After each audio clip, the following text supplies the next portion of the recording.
전광훈 목사가 담임 목사로 있는 서울 성북구 사랑제일교회발 코로나19 확산이 심각한 수준입니다.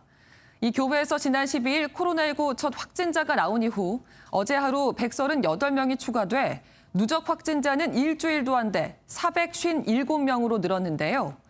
더 큰 문제는 이 교회에서 시작된 감염이 또 다른 교회와 일반 회사, 콜센터와 병원 등으로 빠르게 번지고 있다는 겁니다. 사랑제일교회와 관련해 서울 노원구 안디옥 교회에서 15명이 확진됐고 롯데홈쇼핑 미디어 서울센터 7명, 농협카드 콜센터 4명, 새마음 요양병원 1명 등이 확진 판정을 받았습니다.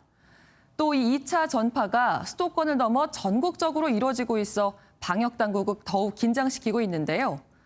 사랑제일교회 관련 확진자의 지역별 분포를 보면 서울 282명, 경기 119명, 인천 31명으로 수도권에 집중돼 있지만 보시는 것처럼 전국적으로 퍼져 있는 상황입니다. 방역당국은 사랑제일교회 관련 확진자들의 노출 시간과 장소를 특정하기 어렵다며 지난 7월 27일부터 이 교회를 찾은 교인이나 방문자들은 증상과 상관없이 속히 검사를 받으라고 당부했습니다. 이런 가운데 사랑제일교회를 방문한 적이 있는 신촌 세브란스 병원 간호사가 코로나19 확진 판정을 받은 뒤 동료도 추가 감염됐습니다. 방역당국은 외래 환자들을 추적 중인데 하루 방문자만 500에서 600명 정도여서 우려가 큰 상황입니다. 강영호 기자입니다.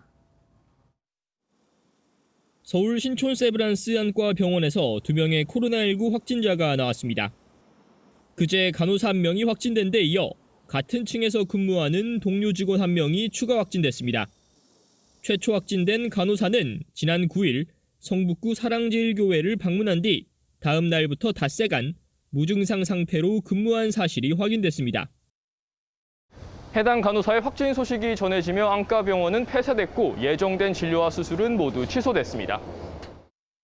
의료진 120여 명에 대한 검사가 끝난 가운데 당국은 외래 환자들을 추적 중입니다. 확진자들은 각각 접수처와 검사실에서 근무했는데 안과병원의 하루 외래 환자만 500명이 넘는 것으로 알려졌습니다. 외래에 방문하신 분들도 굉장히 숫자가 많고 밀접 접촉자라든지 이런 부분에 대해서는 지금 역학조사를 통해야지 그 범위라든지 대상자 숫자가 나올 것 같습니다. 사랑제일교회발 감염이 자칫 대형 병원을 통한 대규모 전파로 번지지 않을까 우려를 낳고 있습니다. MBN 뉴스 강용호입니다.